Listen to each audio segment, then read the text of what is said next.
Celtics Ready podcast. Back out to Smart. Fakes the pass all the time. Three. Bang! It's Williams three. Lobs it up for Robert Williams. Hello and welcome to the Celtics Reddit podcast. Ben Vallis here. Thank you for joining us. Hope you're doing well. We've got a special guest on tonight's pod, Chris Forsberg of NBC Sports Boston and the Celtics Talk podcast, an absolute legend. Forsberg came on to discuss the departure of assistant coach Will Hardy, as well as the Celtics' many potential TPE and free agent options. We also talked about his experience covering the NBA Finals, which was really cool. Let's get right into it. All right, it is our absolute pleasure to welcome back NBC Sports Boston analyst and host of the Celtics Talk podcast, Chris Forsberg. Mr. Forsberg, welcome back, sir. How you doing? What is up, y'all? I'm trying to think, when was the last time we talked? I remember being in a hotel room. Was it, It was during the Bucks series, I think. After the Al Horford game, quote unquote. Oh, that was a good one. That was that was memories. Yeah, the playoffs were good, but that was peak playoff moment. So, all right, well, nothing happened since then, right? No, I mean, it felt like we were playing with house money then, being that deep in the playoffs. I mean, obviously we had no idea what was to come, but a little bit more morose now, having unfortunately lost in the finals. But we want to look forward at this point, Forsberg, rather than back. And let's start with some news that just sort of emerged today. I actually woke up to this at 6 a.m. Sydney time, that Will Hardy, former assistant coach for the Celtics, has just agreed to become the head coach of the Utah Jazz. Chris, how epic of a loss is this for the Celtics, and will this be felt, among the team and the franchise in the upcoming season? Yeah, so I mean, I'll preface this by saying, well, let me start with this. When Will Hardy joined Ime's staff and came here, I didn't think he's going to be here forever, right? This didn't feel like he's just going to be along for the ride. This was a young coach who was in high demand. We've heard all the rumors about Pop's possible successor down the road, and we knew that other teams would be interested. And I think it's kind of funny that Danny Ainge, the same guy who went out there and got Brad Stevens before everybody else jumped in, is the same guy who now jumps in and gets Will Hardy to hopefully jumpstart whatever comes next in Utah. And so it's not a surprise to me. I do think, you think about all the connections he has here. I think about him shooting free throws after practice with Derek White, and how much that was a nice little safety net for Derek White when he came in. I think about Grant Williams and the relationship, and Jason Tatum coming out and saying nice things. And so, unfortunately, it is a tough loss for the Celtics. He was Ime's essentially right-hand man. Really, between him and Ben Sullivan and Damon Stoudemire were the sort of the four on the court for the Celtics. But again, I sort of figured this was coming sooner than later. And the ironic part is, and this isn't a slight on Brad Stevens, it's just Brad Stevens never had a coach leave to take a head coaching position, despite all the success the Celtics had. And here we are. It takes just 1 year of the Celtics being in the finals for Ime to see someone fly the coop. But this is what you want. If you're a head coach, this is what you want. You want your assistants to get those opportunities. Ime had waited a long time for his own chance. I can't wait to see what Will does with his own system and whether he actually wants to coach Rudy Gobert. Yeah, it's going to be interesting to see. I feel like every Getty Images picture of Udoka this season, you can see Will Hardy literally in the background. Big loss for the Celtics, and hopefully it's not felt among the team and the fan base in the upcoming season. So speaking of the upcoming season, it is the off season, and the Celtics, they're in a great spot where they've just made the finals. They're already awesome. They don't need really the big off-season move. They just need some minor moves to enhance their existing awesomeness. They have several TPEs and the taxpayer mid-level exception that they can use to achieve this. Chris Forsberg, we're going to run through the 3 tiers of potential TPE acquisitions, and you get to pick one or two ideal candidates from each tier. So, Spooney, are you good to run us through the tiers here? Yeah, and as you know, Forsberg, we're highly professional operations, so these tiers are very well defined. Tier 1, Tier 1, the fuck yeah, let's throw in some picks, I'm all in tier. Tier 2, in time, I can learn to tenderly love this man tier. And Tier 3, shit, the TPE is about to expire, let's get literally anyone. I love the tiers. Obviously, we got to... Okay, great, fantastic. So yeah, like Ben said, 1 or 2 players, we'll probably chime in with who we prefer. But Ben, take us away. Tier 1, who we got? Tier 1, so it starts with a Reddit comment from Europosy41 who says, DeJounte Murray is a stud and would unload the farm for him. He'd be the perfect third star. So Murray's on a $16.5 million contract this year, $17.7 the following year. I'll add to that Norm Powell, who's making $16.7 million in the upcoming season, and Seth Curry on $8.6 million. Those are the three players who have reached our God level tier there. So are there any standout names for you there, Forsberg? So first off, why are the Spurs trading DeJounte Murray? Victor Wembanyama? I don't quite get. I mean, so I've struggled to wrap my head around it. I think some of it is exploring what they can get. And maybe, I don't know, maybe there's a deal out there, but I didn't think they'd trade Derek White last year. So who knows what Pop is thinking about that. And maybe they don't value their players as high as we do from the outside, watching them have good games against Marcus Smart.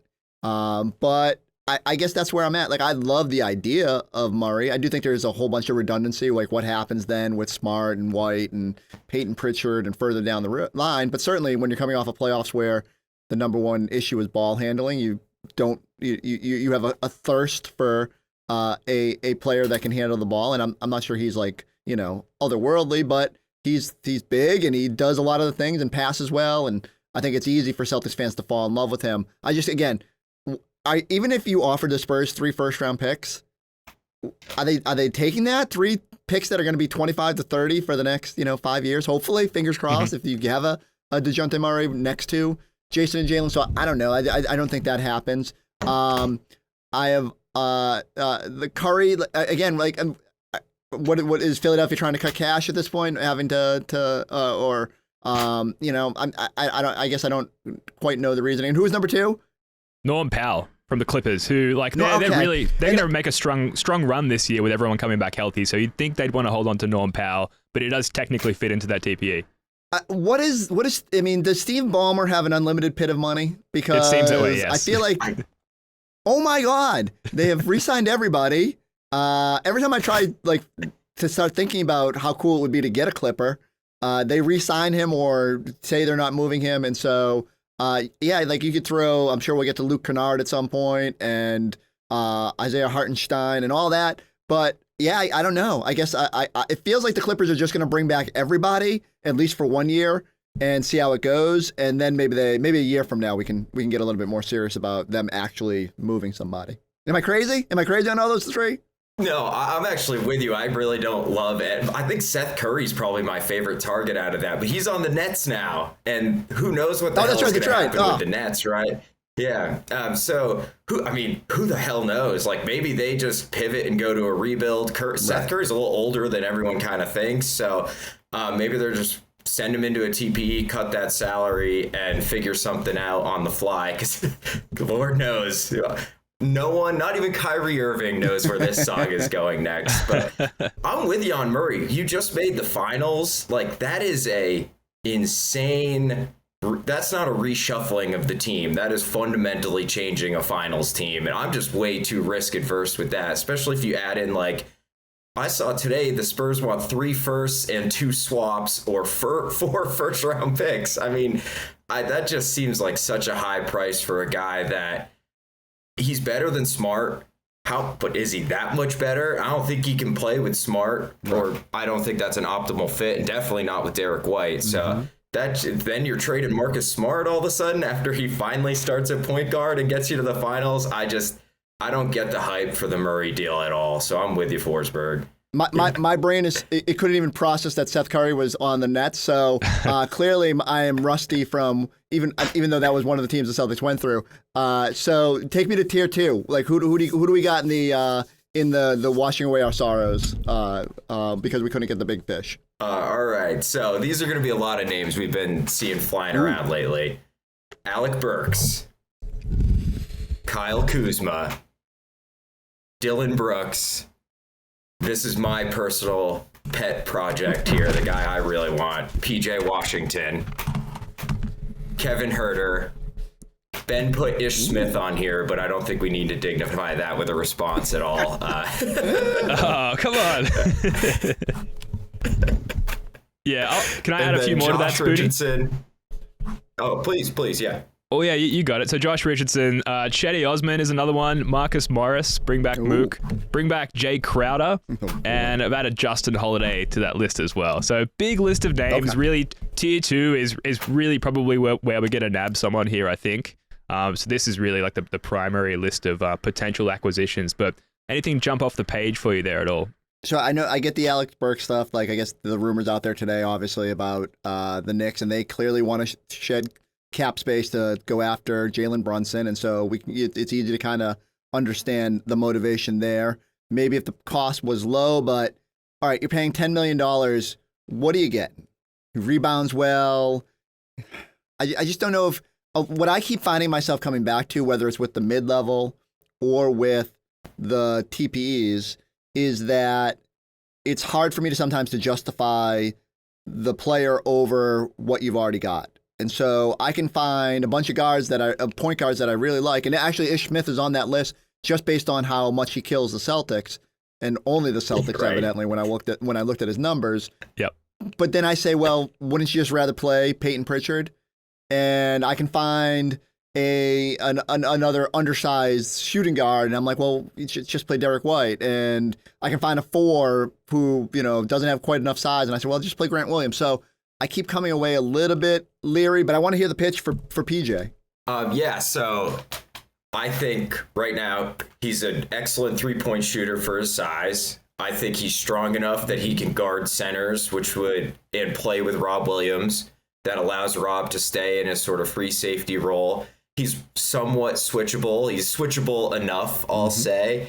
I think he can play with Grant Williams, although the rebounding would be suspect for sure. But I think the offense would be incredible. So I look at PJ as I think he's 23. He's got a ton of upside. He's due for a big raise, and Charlotte is one of the cheapest teams in the NBA. So they may want to move him now before he is on that big money. And I think ultimately the biggest question mark with this team going forward is how the hell do you replace Al Horford?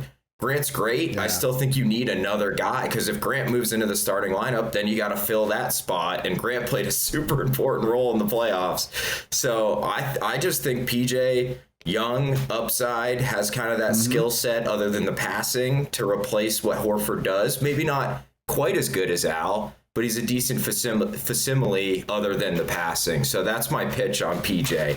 Yeah, no, and I think that for me coming into the offseason, the biggest thing was, like, that's probably at the top of my checklist of what the Celtics need to do. I know a lot of people said the ball handling because of the finals, and clearly they need another wing defender so that you can actually rest Jason and Jalen at some point. But I agree, like, succession plan with Al needs to be a priority, and if you're going to use that TPE to bring in someone expensive, maybe that's sort of the better road to hoe, because I as much as I do like the idea of the Herders of the world, and like we talked about Norm Powell and stuff like that, if you're going to spend that money, or at least you're going to commit to someone that you are going to pay money down the road, maybe there's a better, maybe we're going to hunt hard for that 4 that is out there, because there's no obvious solution. I really hadn't thought about PJ a whole lot, so I look forward to stealing that at some point.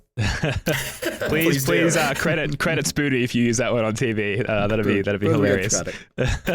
PJ Washington to me, I think is, Spooney, you did a solo show a couple of days ago, and you called that sort of the upside swing, I believe, where it's like maybe higher risk in it not potentially panning out for the Celtics, and also becoming expensive if we do get him and extend him. But the upside is there, and I think it's a worthwhile risk given where the team's at and given where Horford is going.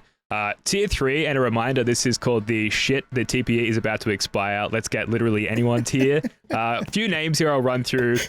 Duncan Robinson, $16.9 million in the upcoming season. Doug McDermott, Will Barton, Luke Canard, and Jeff Green. Any names there sort of immediately cringes at the mention of Jeff Green. Any of those names sort of jump off the page to you there at all, Mr. Forsberg? What's funny is, I think we're like contractually obligated to throw Jeff Green on all these lists. And one thing I always go back to is I remember Brad Stevens attended Jeff Green's wedding, and so they were really close when Jeff Green was here. And I always think whenever he's available, I worry that Brad's just gonna put personal relationships ahead of what's best for the team. Although I don't know, there was a time when I could convince myself that Jeff Green could help in his stretch 5 incarnation, and those days where he looked fairly serviceable. And did he play in the Nets when Ime was there? No, right? Like I always try to find the connections and relationships that might facilitate those moves. I will say, like, probably during the playoffs, I scoffed at the idea of Duncan Robinson. I probably still scoff at it, but not as quite as much because I just think you do have to explore things like that. My fear is that the Heat are going to hold out and try to bundle him and use that to get whatever Donovan Mitchell or whoever their next prize quest is. So I think they'll be reluctant to just kind of dump him unless they were just had no other path forward and needed that money to spend on others. So yeah, that's a pretty crap filled tear. I'm not gonna lie. I'm not. I mean, I shouldn't call some of these players crap, but yeah, that's an unideal situation to be scrambling just to use it. And so I hope the Celtics don't have to cross that bridge. I hope they do their work early and not wait till July 17th like I would if I was GM of an NBA basketball team. Forsberg, what are your thoughts on Luke Canard? Because I've seen a lot of people really in support of adding him. And personally, I think the first thing you should be looking for is this guy at least has to be an okay defender. And Luke Canard is way worse than okay. But do you think Stevens would be willing to sacrifice some defense for offense? Because Canard's a wonderful offensive player, but I'm just curious, like, we'll learn a lot about Brad, I think, this offseason with how he uses the TPE. Yeah, the way he talked, right, and said the whole thing about how everybody's got to kind of be pulling in the same direction and how much he valued that in this group, it does lead me to believe that there has to be at least some balance. And it's not like you might not be able to find the 45% three-point shooter who, out there, but you can find someone who shoots 38 and defends, and is that more valuable to you so that you don't have the lapses? That's why I sometimes go back to Herter a little bit, because he can at least defend a little bit better than the Canards and Duncan Robinsons of the world. I don't know how much better, but it's all part of the equation. And so, but again, as I'm going through the list, this is what I invariably come back to. I'm like, does this person fit the system? And does he make you better enough to splurge what you'd have to give up to get that person? And most times I come away thinking, I just don't know. And so I think they're gonna have to find that sweet spot. Yeah. For me, it's Doug McDermott in this tier, at least. If it comes to that, he's cheap. It's only a 2-year commitment. He's 30 years old, so Spooney's shaking his head at me as I say this. He provides that veteran presence, being 30, having been in the league, having played for Popovich. I think he'll add a certain acumen to the bench, at least, that we've been missing in the playoffs. And yeah, a 2-year commitment, so it's not like it's going to be an expensive acquisition for the Celtics. And maybe you get him for like a second-round pick along with that TPE. I think we should probably move on to the taxpayer MLE acquisition. So Forsberg, rather than rattling off like yet another list of names, at least to start with, are there any free agents? I like when you guys do the work. We ran out of time, unfortunately. Are there any free agents that you're eyeing for the Celtics to pick up with the TP MLE? I think the biggest tip about how I can phrase that is I put Gershon Yabusele on my list of guys I'd like them to use the TPE on, and Amazing. I know it won't happen. He just came off the books. He just re-signed in Madrid. The irony. But I can't, watching those Olympics last year, watching him with Madrid this year, I can't help but think we're talking a lot about the Al Horford succession plan. It's tempting. If only he could have developed. If only the Celtics sending him out could have motivated him the way that he needed to be when he was here. I wonder how he would have blossomed here, and whether it could actually. He's not Al Horford, obviously, but when I look at the list and it's so paltry of what you can add, I can't help but wonder. So I threw that in as a little bit of a joke when I wrote my list today, and yet it was probably the person that people responded to most. So go figure. The others I'm trying, and this goes into the list of guys I'm trying to talk myself into, and mostly it's because these are guys that I've at some point or another suggested the Celtics trade for in the past. The DeLon Wrights of the world. I don't know what's going to happen with Atlanta. At least he defends, but is he an upgrade? I mean, there's so much redundancy, but he doesn't need a lot of shots. I know he had a terrible go in New Orleans, but Satoransky, the last 22 games with the Wizards, was like the perfect ball handler for a second unit. Big, tall, doesn't need a ton of shots, just sprayed it around, had like crazy assist numbers, but who knows? That's so fluky on a bad team. And I see people pumping Gary Harris. I get it. You always hope you can be the reclamation project for a guy who had way more upside than he's shown. There is an Indiana connection. He's an Indiana kid, and I'm looking for connections, and Brad Stevens loves Indiana players, Indiana-born players. So I think could he be lured into that? And he's coming off a big contract. What does Gary Harris want? He probably needs a bigger role to reestablish himself. So I don't know if that necessarily jives. But yeah, it's really hard. I don't think I think Otto Porter Jr. is going to cash in. I think big wings that have championship experience now are just are too valuable to take low money. Everyone I kept going to Hartenstein, like great if you could get in on the floor on a great young center, but we just talked about the Clippers seem like they're spending crazy money, and even though they just re-signed another big man, so I don't know where they're getting this money or how they're going to do this. They got to let somebody walk, and maybe someone falls into your lap when those sort of markets dry up. But right now it doesn't look like it. Yeah, we actually have a Reddit comment. Oh, yes. Yeah, I got you. I'm on it here. Very unfortunate Reddit username. User Kyrie542 says, TJ Warren is exactly what we need, a microwave scorer that can play defense at a good level off the bench. So I wonder if Warren would be willing to take like a 1-year prove-it deal on the taxpayer MLE. I think the issue is if we get him that, and he plays well, we don't have his bird rights. So it's basically like 1 year and see you later, TJ. And then if he's willing to take it again, it means he probably didn't play very well. But what are your thoughts on maybe 1 year TJ Warren? Because, when he was healthy, he was a hell of a player. It's Schroeder situation 2.0, right? Like, not exactly the same. There's no market that dries up. It's just, could TJ Warren see enough of a role here to want to be... they'd have to promise him some minutes probably in terms of, you'd be hefty use. Can he hold up to that after playing only 4 games over the last 2 seasons? My only concern with him was going back through the numbers was needed a high volume to score. Was fairly efficient, but you're still talking like 14 shots per game to get 19 points. And wasn't that the problem with Schroeder too? Like he just ate up too many possessions, and certainly it won't be the walk the dog issues and stuff like that. And he does have some size and can help you on that end. But I'm left to think that he's more likely to just sign with a team that can promise him a starting role and 35 minutes a game in hopes that that 1 year leads to big money further down the road. Sweaty sack summer is approaching, and it's time for you to prioritize the comfort of your crotch. That's why the kings of crotch comfort, Manscaped, have spent 2 years designing the most comfortable boxer briefs out there. I've had the honor of testing out these new boxers, and I can say that it's the softest fabric of any underwear. So breathable that it's like gills for your groin. They even trademarked the jewel pouch, so you know that it's serious.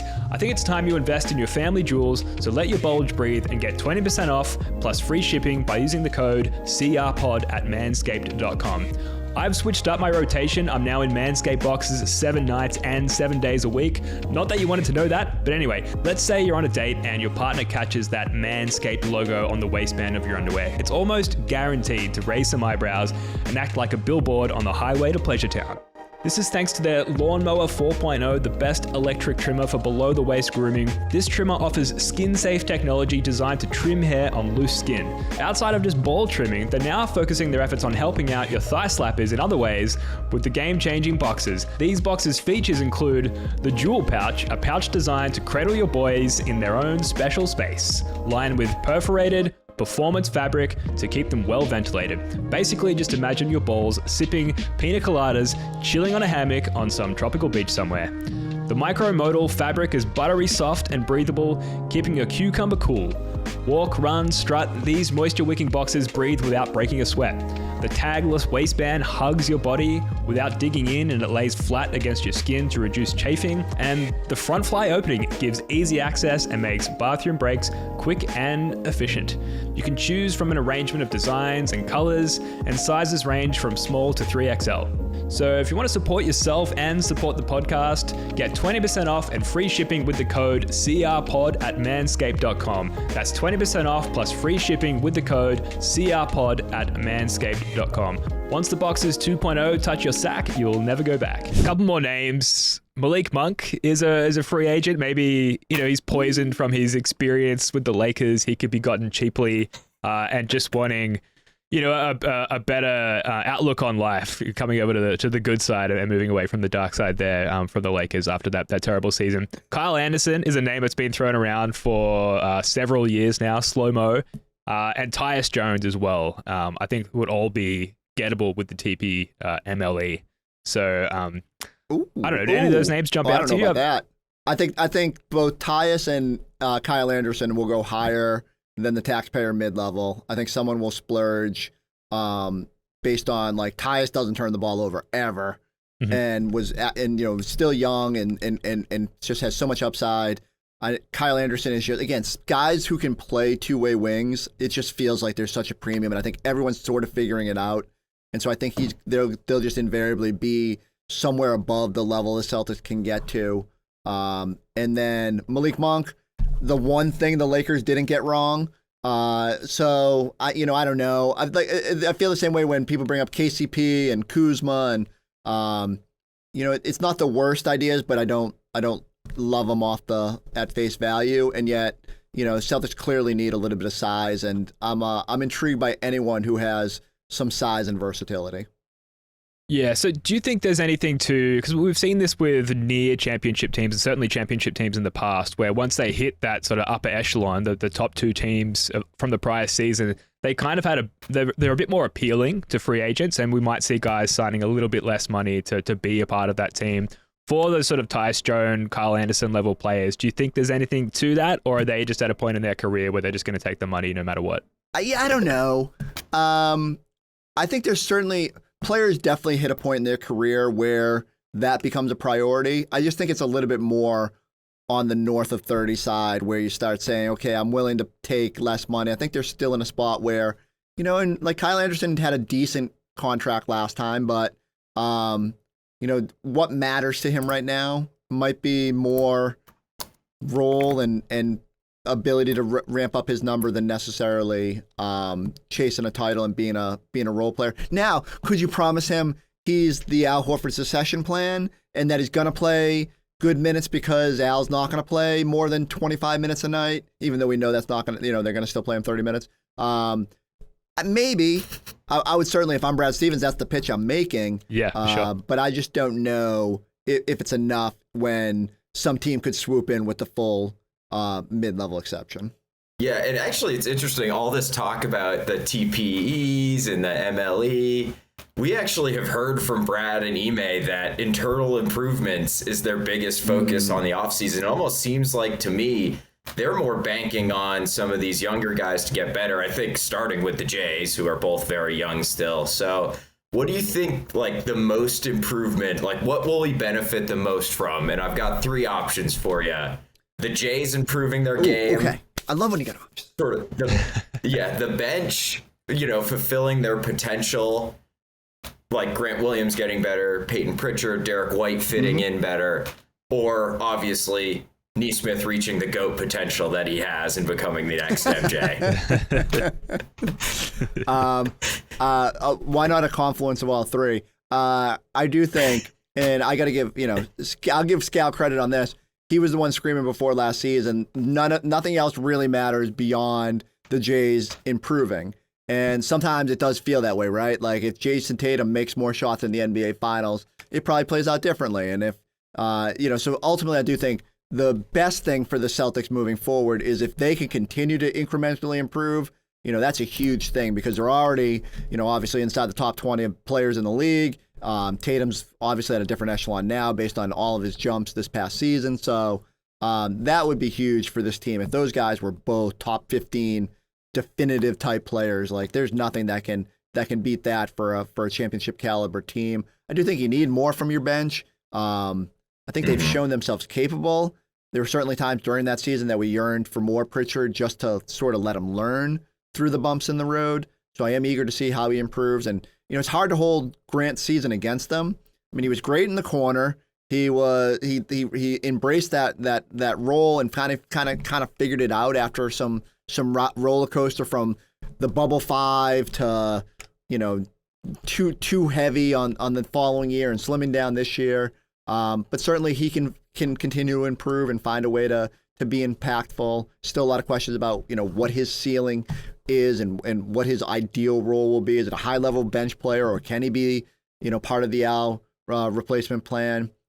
And then, obviously, Nesmith, I'll be very eager. I was high on Nesmith for a long time, and then I came crashing down late in the season. I've never seen a player go from hitting 1 million shots in practice to not being able to hit the backboard on 3-pointers at times during games. And so it's just part of the experience. Avery Bradley missed a billion 3-pointers when he was young and then figured it out. Maybe there's hope that Nesmith just has to kind of ride this roller coaster of not playing a lot.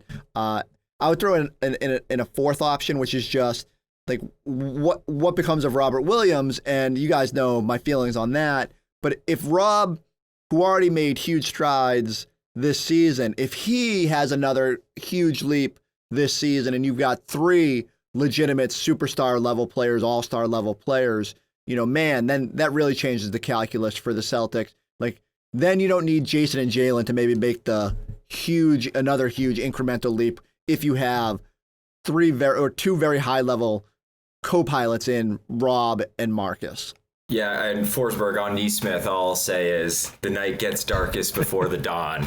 Gotta keep the faith. That's right. Grant looked like he was on his way out of the league in his second season, all right?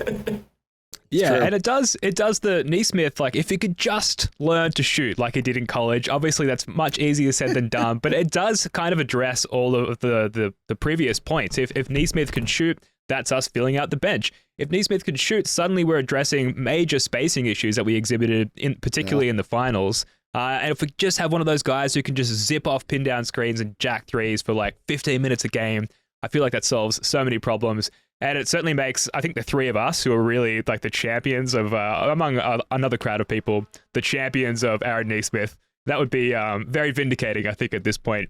We've got a couple more points to finish up with. One of them is, what's the final verdict on the Grant Williams contract? And I want to put this to both of you. Ooh. And try and establish a bet between the two of you, if we can do that here, Forsberg and Spooney, okay, where whoever is please feel free to wrong, say no. No, I'm in. So whoever's, well, you haven't find out what the loser has to do yet. Whoever is further away from whatever the final number is has to come back on the podcast and eat a Vegemite sandwich live on the pod. So you have to accept that criteria before you participate in the bet. That is the most overseas bet that we could possibly make. I know. I'll personally send some Vegemite to NBC Sports Boston. I appreciate you. I'll eat it while listening to Down Under, blaring from my speakers. So refresh my memory. Where did we? I'd have to go back and listen to the pod that we did even before the last pod.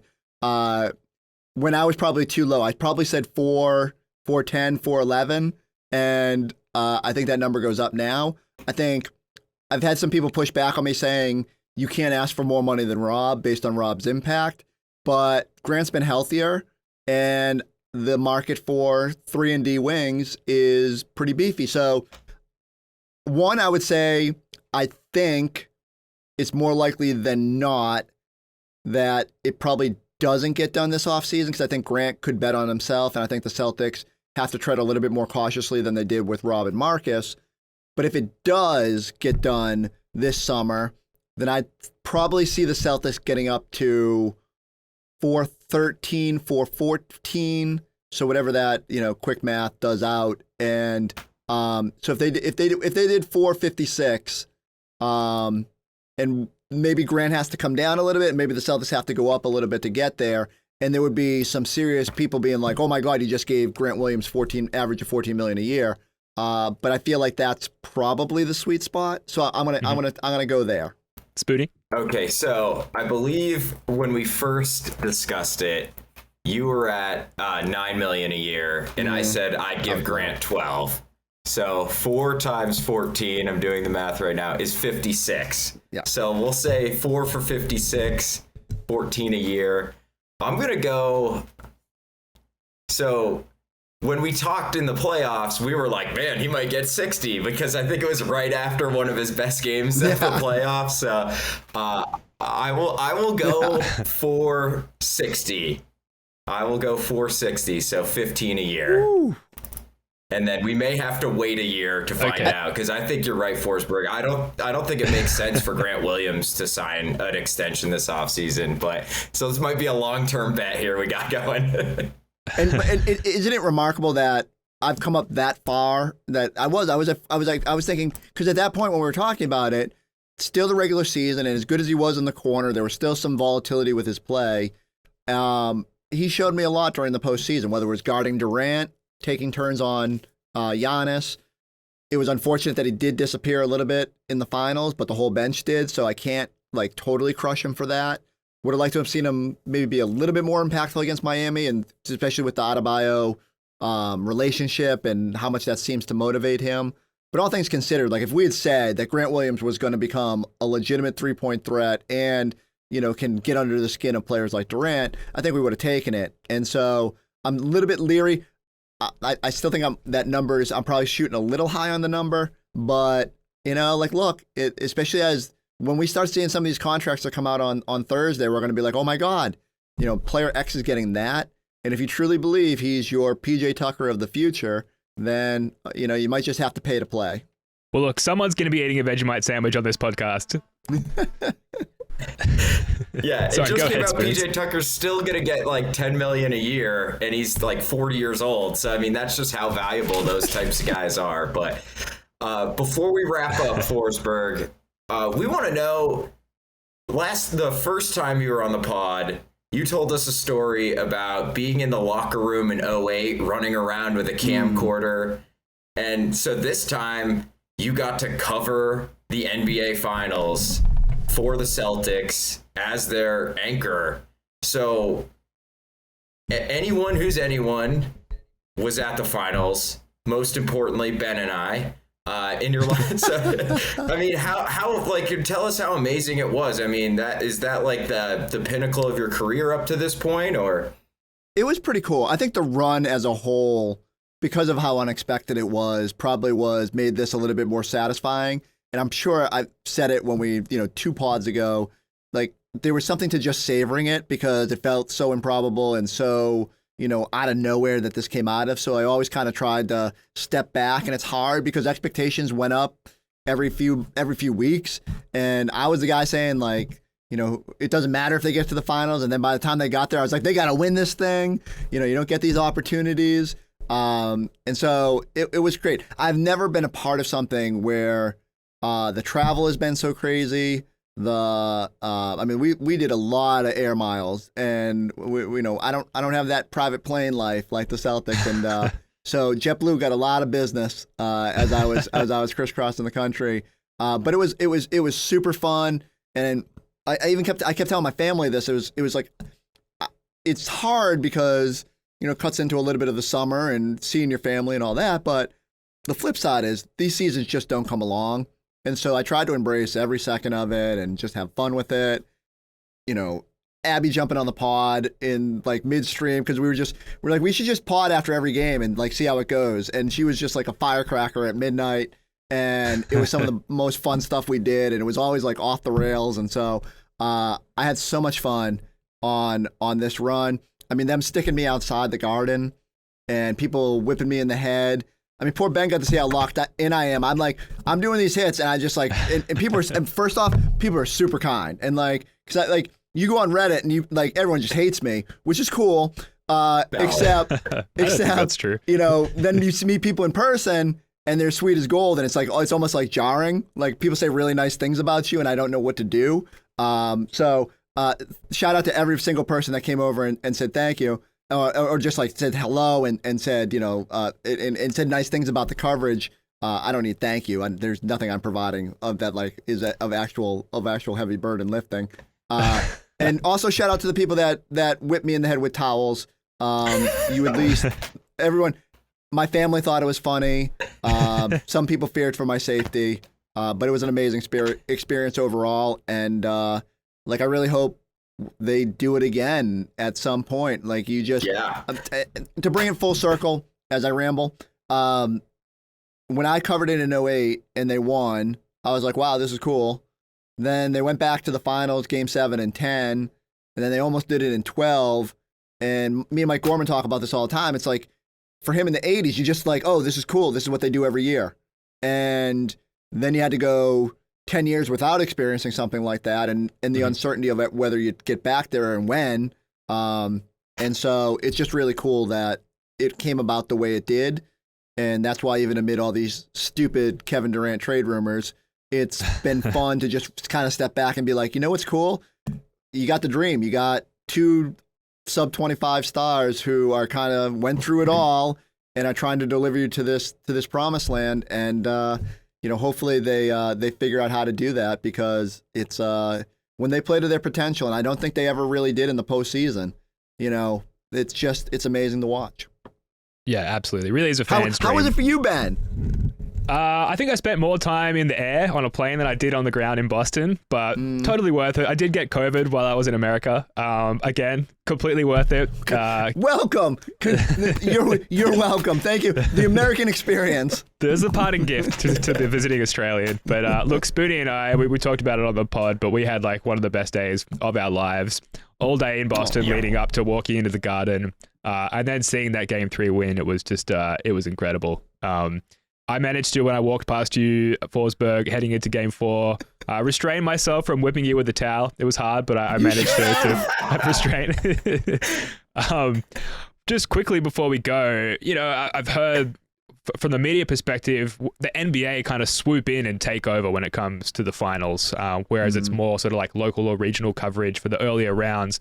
Was there anything surprising to you or unexpected, or that you were unprepared for with your finals coverage, or are you just like such a pro now that you were sort of was all? Yeah, I wish I could do the whole. Yeah, I'm a pro. I was ready for all of it. I think it is a little bit jarring. The finals are such a, I hate to say circus, but like so many foreign media come in and so much national media, and all of a sudden it's not just the sort of the crew you've been around. It's everybody. And everyone's fighting for the one scrap of information that can set your story apart, and so it gets a little bit more difficult. I don't think it took away from the experience. In fact, what was wild about the finals is we had a couple of these like practice days, and it's as close to normalcy as we've had. You talk about COVID, this season. I mean, first 3 quarters of the season, I wasn't at the Garden because there was no access to players, and like I was in the studio a lot.